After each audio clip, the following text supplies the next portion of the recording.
Good morning, fresh week of trade. You're watching Market Cafe on ET Now. I am Harsh Saita and with me is Ankita Saxena as always.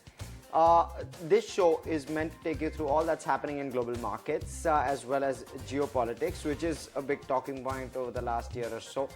And then we move domestic to announcements and stock impact, and then of course individual stocks. Anything of repute and update for you guys before trade today. So let me take it to Ankita to start off and kickstart global cues. Ankita, talk to us about how US and Europe was. Good morning to you, Harsh, and good morning to everyone. Friday was pretty bad for the foreign markets. The PCE data that came out was much hotter than expected, which of course paves the way for higher interest rates. So clearly the markets were not happy. The US stocks fell sharply on Friday, wrapping up their worst week of 2023 after the Federal Reserve's preferred inflation gauge showed a stronger than expected increase in prices last month. Now, the core personal consumption expenditures price index, which is the preferred Fed's measurement of inflation, rose 0.6% in January and 4.7% from the prior year, coming in much above the expectations of the economists. Now, the report added to the worries, of course, that the Fed may have to keep the interest rates higher for longer to quell the inflationary pressures. Now, the Dow Jones Industrial Average fell by 336 points and the S&P 500 dropped 1%. The Nasdaq Composite slid 1.7% in trade on Friday. And the major averages also ended the week with the biggest losses in 2023. The S&P 500 was down at 2.7%, marking its worst week since December the 9th. The Dow Jones fell almost 3% this week, its fourth straight losing week. The Nasdaq Composite closed 3.3% lower, notching its second negative week in three. Now let's look at the European markets. European markets, moved from the gains to losses on Friday, again on the back of the data that came out of the US and of course more company earnings that came in.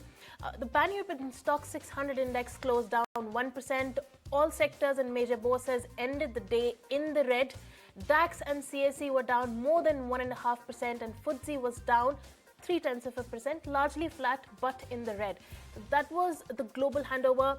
The US and the European markets, a sea of red as we see. Harsh, what's the crude looking like? Well, yes, let's talk about crude. Largely flat through the week last week.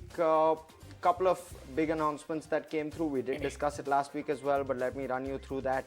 One is, of course, Russia has increased the amount of oil production cut that it has for the month of March. They're going to cut their production by 25% of the total production that they have versus the 500,000 barrels per day, which was earlier announced. So that will continue to pressure crude prices. The other piece also is that JP Morgan predicts the OPEC Plus to also cut production, and that will be a concern because that will then see oil prices rise faster. But at the moment, no real impact of that on oil price itself. WTI currently at the $76 a barrel mark, Brent at $83 a barrel. Mind you, US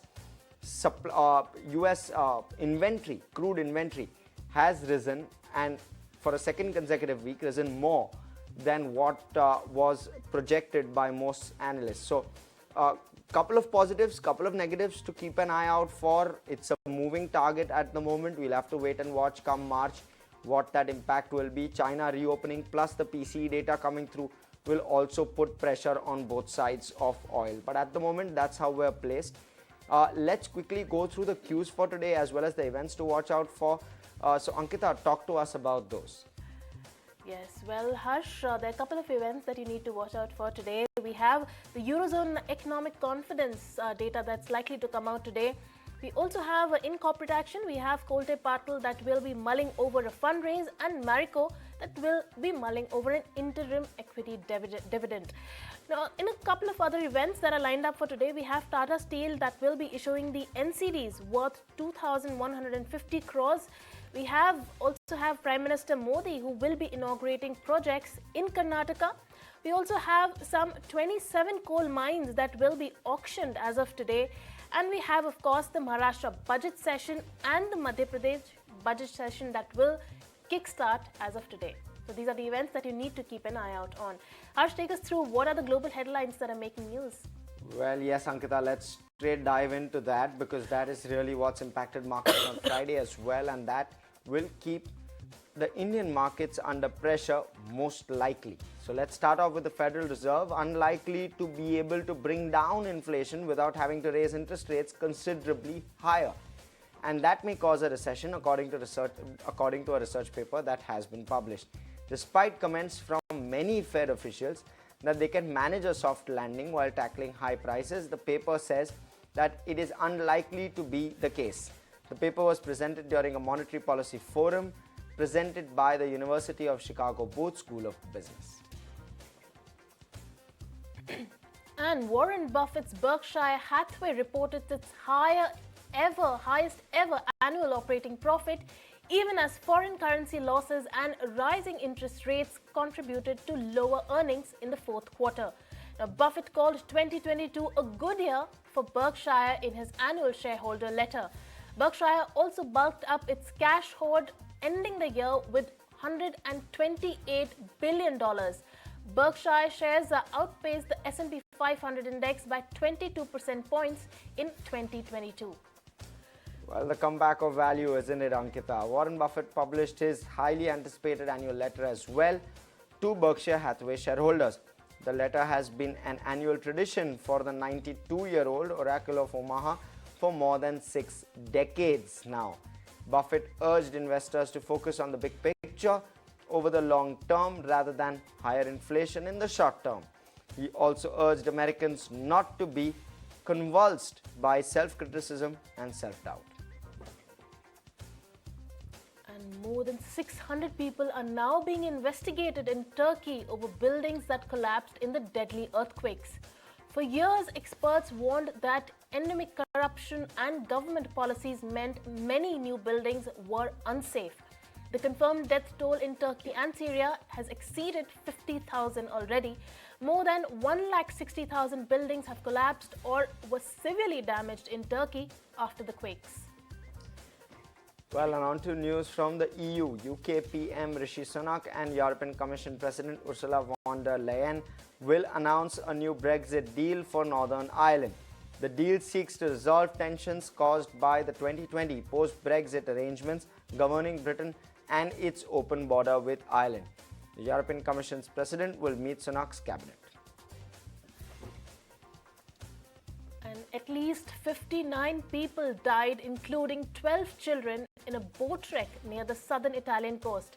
The vessel, which sailed from Turkey and was carrying people from Afghanistan, Iran, and Syria, and several other countries, the incident reopened a debate on migration in Europe and Italy. Right. And consistently ranked at the top, Andhra Pradesh as a state is a true testimony to the investor-friendly environment and transparent governance.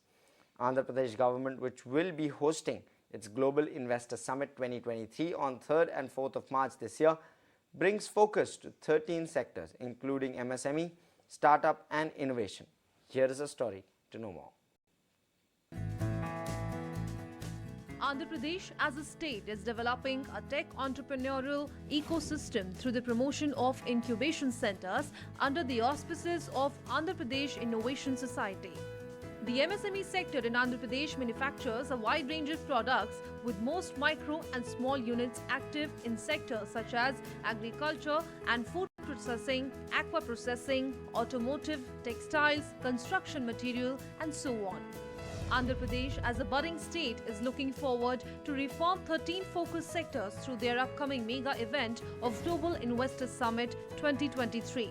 The summit will be held on March 3rd and 4th this year, with the overarching theme of Advantage Andhra Pradesh, with MSME, startups and innovation as key highlights for investor opportunity. Incubators such as the Atal Incubation Center at Sri Krishna Devarya University and 25 TBIs with domain expertise across various sections are being established.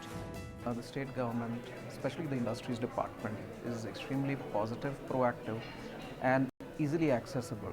They are easily accessible to the entrepreneurs who want to set shop there in terms of solving their problems.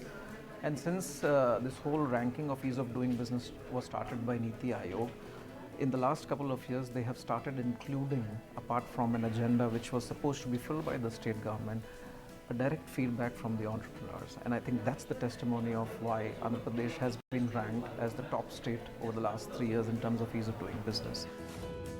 Andhra Pradesh, the state with the best ease of doing business, has a single window approval system.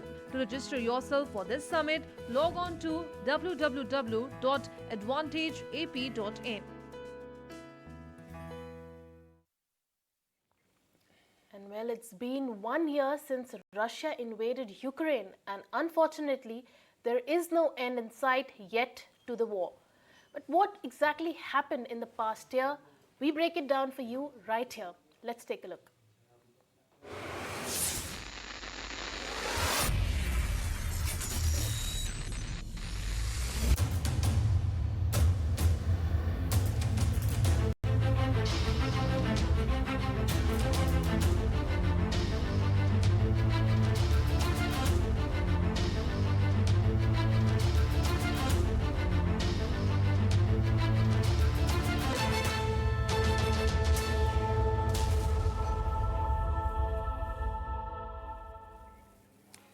It's easier to start a war, but it takes immense courage to end it. You can blame Russia, you can judge the West. The fact is that on the ground, the war in Ukraine is taking a very dangerous turn. 1 year later, Russian President Vladimir Putin has hardened his views. He now says that Western elites are hell-bent on turning what he calls a local conflict into a global confrontation. And on the other hand, the principal force behind Ukraine, Joe Biden, says that he will defend every inch of NATO. But wait, Ukraine is not a member of NATO. And Russia has not yet shown any indication that it wants to come face to face with NATO. So then what is this macho posturing all about?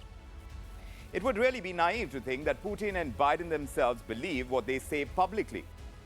Putin needs to rally his people, and hence the declaration that it is impossible to defeat Russia on the battlefield.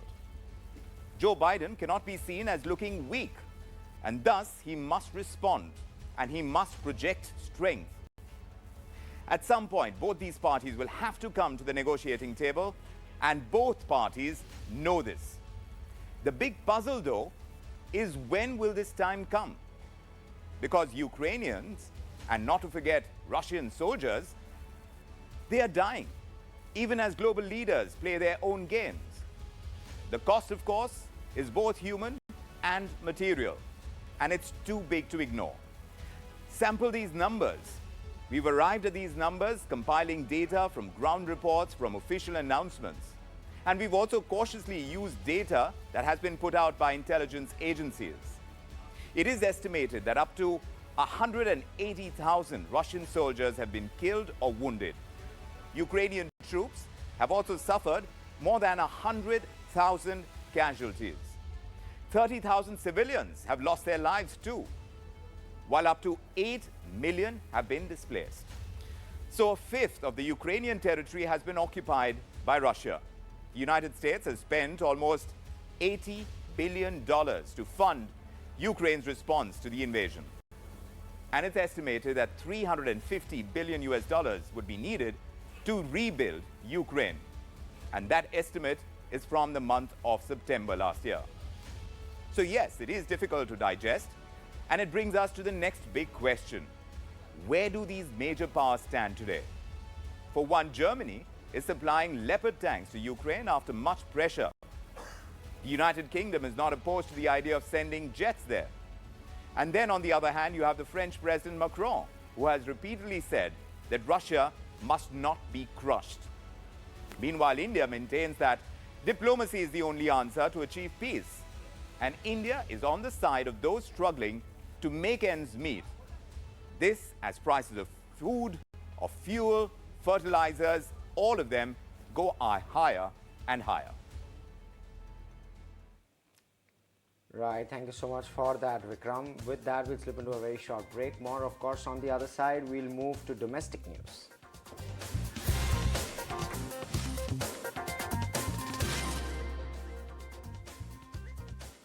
Welcome back. You're watching Market Cafe on ET. Now, let's quickly go to the segment for the hearing impaired.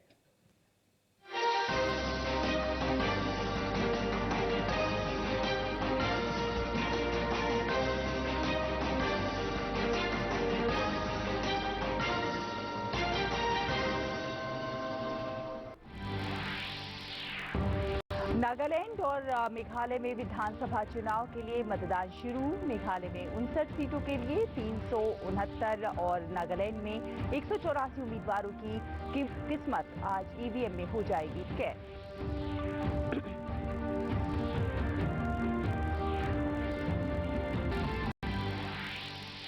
Karnataka को आज मिलेंगी कई सौगातें। प्रधानमंत्री नरेंद्र मोदी शिवमोगा में 3,600 करोड़ रुपए से अधिक लागत की विभिन्न विकास परियोजनाओं का करेंगे उद्घाटन और शिलान्यास।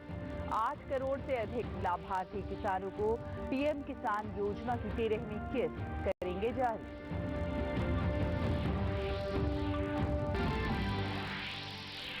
दिल्ली के कथित आबकारी घोटाले मामले में गिरफ्तार दिल्ली के उप मुख्यमंत्री मनीष सिसोदिया की आज कोर्ट में होगी पेशी। भाजपा ने सिसोदिया पर कमीशनखोरी का लगाया आरोप, वहीं कांग्रेस ने किया गिरफ्तारी का स्वागत। राष्ट्रपति द्रौपदी मुर्मू आज राजस्थान के बीकानेर में 14वें राष्ट्रीय संस्कृति महोत्सव को करेंगी संबोधित। 5 मार्च तक चलने वाले इस समारोह में देश भर से करीब 1,000 लोग हो रहे हैं शामिल। यूक्रेन युद्ध में रूस की सहायता करने पर अमेरिका ने चीन को दी चेतावनी। कहा, रूस को ड्रोन सहित घातक हथियार भेजने पर चीन को चुकानी पड़ेगी भारी कीमत। ऑस्ट्रेलिया ने छठी बार जीता आईसीसी महिला T20 विश्व कप का खिताब। फाइनल में दक्षिण अफ्रीका को 19 रनों से हराया। T20 विश्व कप में लगाई दूसरी बार खिताबी हैट्रिक। मैनचेस्टर यूनाइटेड ने खत्म किया 6 साल से चले आ रहे खिताब का इंतजार। न्यूकैसल यूनाइटेड को 2-0 से हराकर जीत। EFL कप का खिताब कैसेमिरो और रैशफोर्ड ने किए गोल।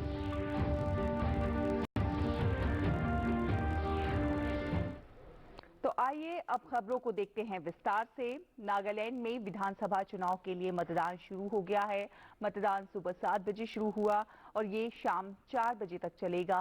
राज्य में 13 लाख से अधिक मतदाता 4 महिला उम्मीदवार सहित कुल 183 उम्मीदवारों के भाग्य का फैसला करेंगे।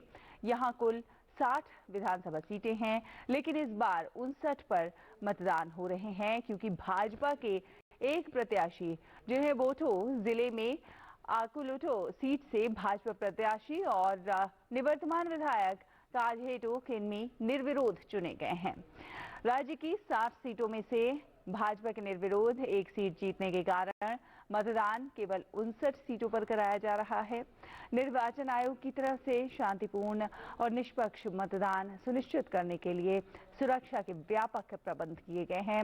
राज्य में 2315 मतदान केंद्र बनाए गए हैं, जिनमें से 777 अति संवेदनशील और 720 संवेदनशील श्रेणी के हैं।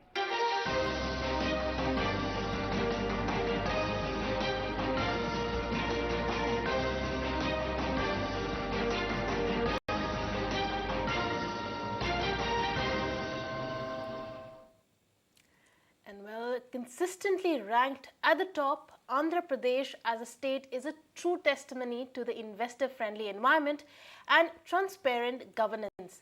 Andhra Pradesh government, which will be hosting its Global Investor Summit 2023 on the 3rd and the 4th of March this year, brings to the 13 sectors including MSMEs, startups and innovation. Here is a story to know more. Andhra Pradesh as a state is developing a tech entrepreneurial ecosystem through the promotion of incubation centers under the auspices of Andhra Pradesh Innovation Society. The MSME sector in Andhra Pradesh manufactures a wide range of products, with most micro and small units active in sectors such as agriculture and food processing, aqua processing, automotive, textiles, construction material and so on. Andhra Pradesh as a budding state is looking forward to reform 13 focus sectors through their upcoming mega event of Global Investor Summit 2023. The summit will be held on March 3rd and 4th this year with the overarching theme of Advantage Andhra Pradesh with MSME, startups and innovation as key highlights for investor opportunity. Incubators such as the Atal Incubation Center at Sri Krishna Devarya University and 25 TBIs with domain expertise across various sections are being established. The state government, especially the industries department, is extremely positive, proactive and easily accessible. They are easily accessible to the entrepreneurs who want to set shop there in terms of solving their problems. And since this whole ranking of ease of doing business was started by Niti Aayog, in the last couple of years they have started including, apart from an agenda which was supposed to be filled by the state government, a direct feedback from the entrepreneurs. And I think that's the testimony of why Andhra Pradesh has been ranked as the top state over the last 3 years in terms of ease of doing business.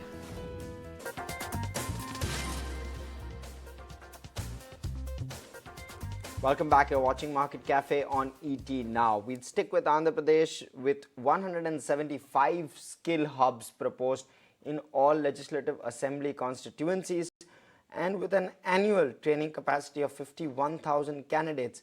With the NSQF level 1 to 4 courses, Andhra Pradesh government is focusing on building a hub for skilled workforce. The government of Andhra Pradesh is hosting the Global Investor Summit on the 3rd and the 4th of March 2023. And here is a story on one of the key sectors in focus. Andhra Pradesh is committed to the development of new age skills and the education of the state's youth in all cutting-edge technologies. With their youth-oriented and modern approach, the government of Andhra Pradesh is hosting the Global Investor Summit 2023 on the 3rd and 4th of March this year. The theme of the summit is Advantage Andhra Pradesh, which will showcase the true advantages of the state in every aspect. One of the key sectors in focus for the Global Investor Summit is skilled workforce, and the state is implementing a cascaded skilling ecosystem with various skill hubs and skill colleges that's aligned with the National Skills Qualification Framework level courses and the needs of local industries in the state. To meet the skilling needs of the youth, the government has also created a robust technical vocational education and training ecosystem. The state has planned short-term skilling programs for 58,000 candidates per year. Andhra Pradesh has been giving them constant support for both in terms of water, power and also in terms of manpower. So giving the skills and providing the skilled labor to the industries, and more importantly giving very peaceful environment for industry to prosper. Andhra Pradesh is committed to meeting the state's skill development and education needs with multiple initiatives in place, focusing on creating an industry-ready workforce.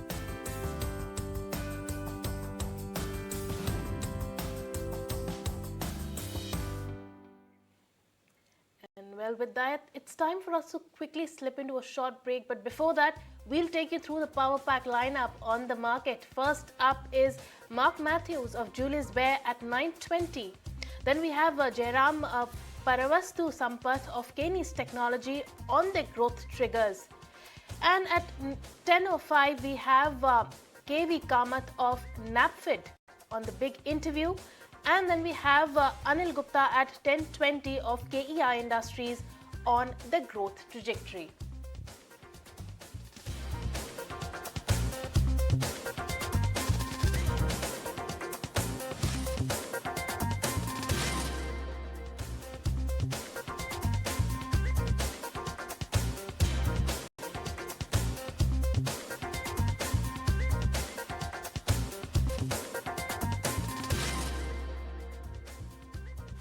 Welcome back. You're watching Market Cafe on ET Now. We'll switch over. Zomato is aggressively working to turn profitable overall and does not like to burn any cash. That's the word coming in from CEO and founder Dipender Goyal in our latest edition of CEO at Work. From performance to paranoia, Goyal bears it all in this candid chat. So stay tuned on that one. You were amongst one of the first consumer tech company, the new tech internet company, which used the word path to profitability. It was like saying that when you were in a private arena, the rules were different. Now in the public arena, the rules are different. Has the transition from the private market to the public market forced you to start thinking about cash flows, profitability? I would say no, because I think for the first 5-7 years of our life, we were actually profitable. In 2018, we also hit a profit. So I think whenever we have burnt money, it's mainly because the market has forced us to do it. And competition has forced us to do it, right? So there was a point in time where the competition raised $1 billion, and we had about $100 million in the bank. Right? We still had to fight that much money with a lot less cash. So we've been efficient overall, I think. I mean, and profitability is also, I mean, we try to get there as soon as possible. I don't like to burn cash. So if the stock would have been at 200 right now, your path to profitability, your commitment to what you've shared with the market would have not changed. Would have been the same, at least for the business that the core of the business that we are in, right? So Blinkit is something new, and I think of the entire business in terms of sum of parts, right? So I don't think of it as one large P&L. So Zomato would have made money; it would have been on the same path. Blinkit would have been on the same path, right? So maybe we would have done something else, like maybe a third bet, right? But I don't think that us taking a third bet or not taking a third bet has anything to do with the market, right? It is to do with whether we actually believe that some bet is worth taking or not.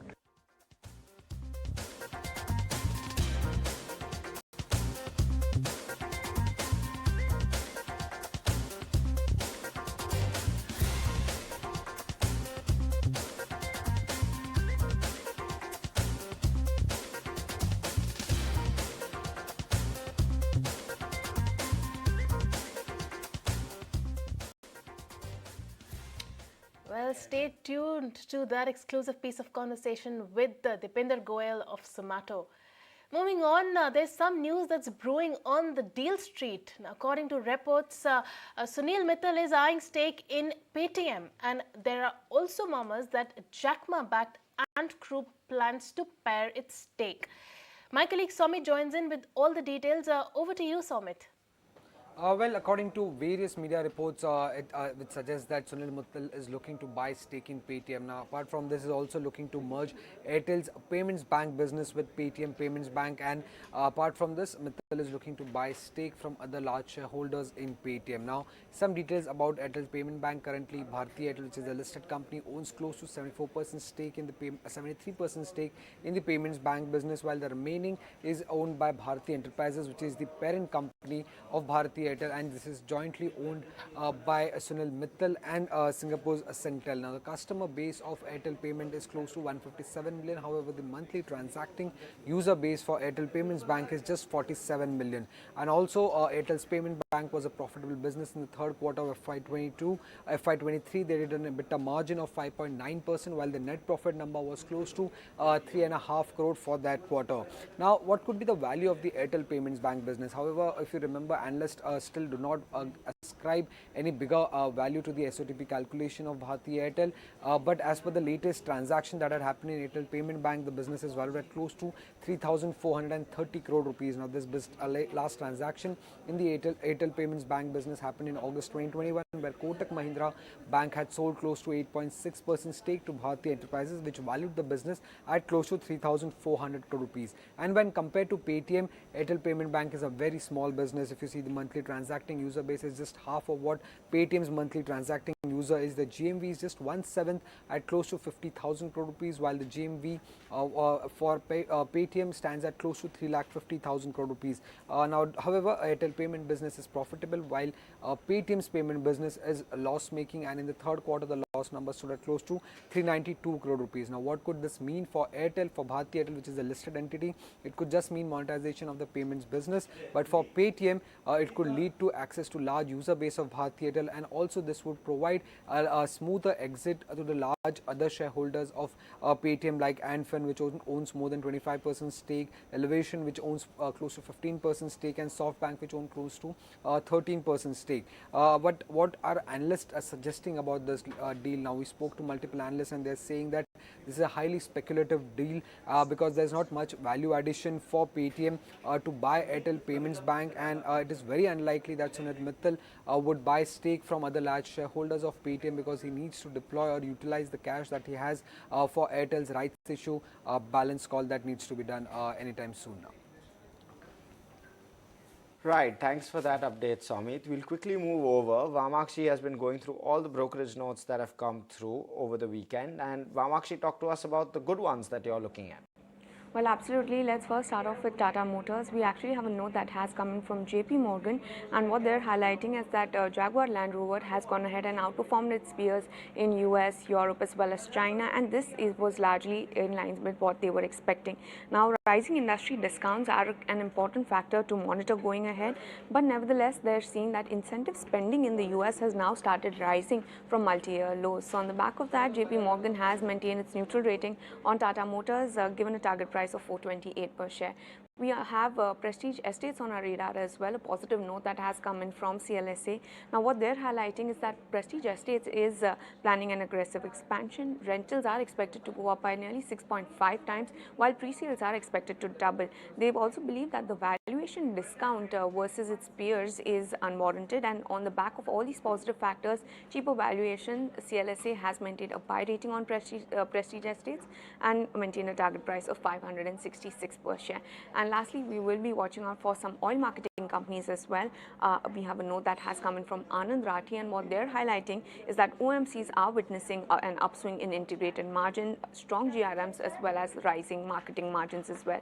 Now, fall in crude prices has been a boon for OMCs, and going ahead, they believe a further steep fall in crude prices or relaxation in retail prices would give investors in OMCs a fillip as well.